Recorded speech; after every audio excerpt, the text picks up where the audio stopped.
Welcome to our channel. Today, we're diving into the fascinating world of history's most formidable warrior groups. These aren't just guys with swords. These are groups whose very names echo through the ages, synonymous with military prowess, cultural influence, and a healthy dose of fear.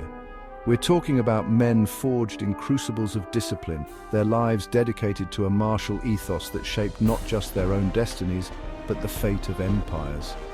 These warriors weren't just products of their time, they defined their time. So buckle up, because we're about to journey through history to meet three of these extraordinary groups: the Spartans, the samurai, and the Vikings. Imagine, if you will, ancient Greece. Not the Greece of serene philosophers and pristine marble, but a Greece of constant conflict, a world where survival depended on the strength of your spear arm. This is the world that birthed Sparta, a city-state unlike any other. In Sparta, warfare wasn't just a profession, it was an obsession.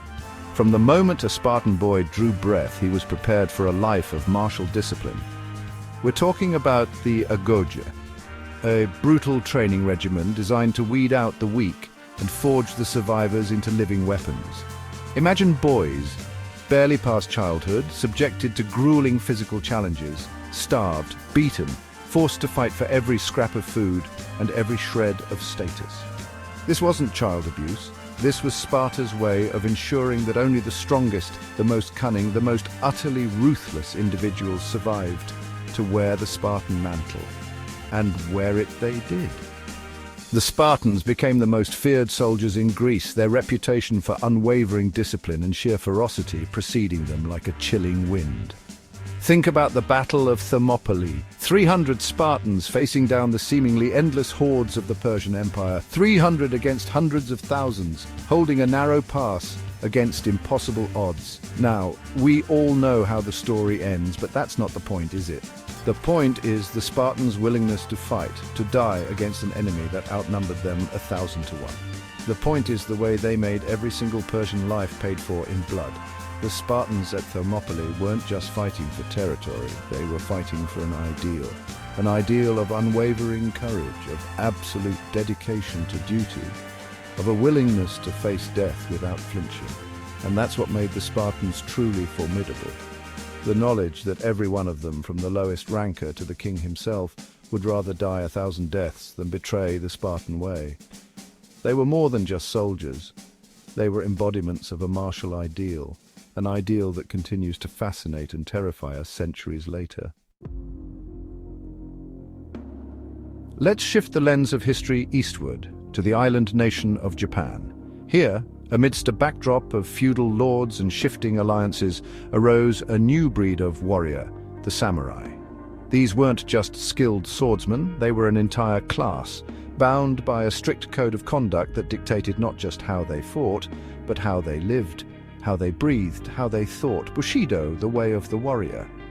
It's a concept as complex and multifaceted as a finely crafted katana, encompassing loyalty, honor, courage, and a mastery of martial arts that bordered on the spiritual. Imagine a world where your word was your bond, where even the slightest perceived insult could be met with lethal force, where death was preferable to dishonor, and where a warrior's loyalty to his lord was absolute, unquestioning. The samurai were expected to be masters of the sword, yes, but also practitioners of calligraphy, poetry, and even tea ceremony. They were warriors, but they were also artists, their lives a delicate dance between violence and refinement. For centuries, the samurai served as the backbone of Japanese military might, their swords upholding the power of the shogun and dictating the ebb and flow of power across the island nation. They were the enforcers, the protectors, the arbiters of life and death, in a society steeped in martial tradition. Think of the image of a lone samurai, facing down a dozen opponents, his face a mask of serenity even as he cuts them down with almost supernatural speed and precision.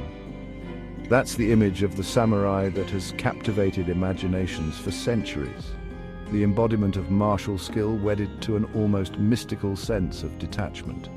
But the samurai weren't invincible. They were flesh and blood, just like us, and they bled, they suffered, they died. Yet it's their willingness to face death head-on with a stoicism that borders on the poetic that continues to resonate today. The way of the samurai may seem alien to our modern sensibilities, but there's a timeless quality to their dedication, their discipline, their unwavering commitment to a code of honor that transcended life itself. Chapter 3. Vikings, raiders, traders, explorers. Now we journey north to the cold, harsh lands of Scandinavia. Here, amidst fjords and icy winds, emerge the Vikings, a people as renowned for their seafaring prowess as for their fearsome reputation as raiders. Forget the horned helmets. These were hardy, resourceful seafarers who braved the treacherous waters of the North Atlantic in longships, sleek vessels that could navigate rivers and seas with equal ease. Imagine the terror that must have gripped coastal communities when those dragon-proud ships appeared on the horizon. The Vikings were coming, and they brought with them fire, steel, and a ruthlessness born of a harsh and unforgiving environment. From the shores of England to the heart of Russia, the Vikings raided, traded, and explored, their influence stretching far beyond their Scandinavian homeland. They weren't just barbarians, though. They were skilled craftsmen, merchants, and explorers, their voyages taking them as far afield as North America, centuries before Columbus. Think about the sheer audacity of it all, sailing across the open ocean with no compass, no maps, as we know them, guided only by the stars and their own incredible seafaring knowledge. These were people who looked into the face of the unknown and saw not fear but opportunity. The Vikings weren't bound by a single code of conduct like the Spartans or samurai. Their society was more fluid, more adaptable, their loyalties forged in the fires of kinship and the shared dangers of life at sea. They were a force of nature as unpredictable and as unforgiving as the North Sea itself. One moment they might be raiding a monastery, the next they might be establishing a trading post or even a kingdom on foreign soil. The Vikings were a study in contrasts, a people capable of great brutality and surprising sophistication. They were raiders, yes, but they were also traders, explorers, and settlers, their impact on European history as profound and as enduring as the icy waters from which they came.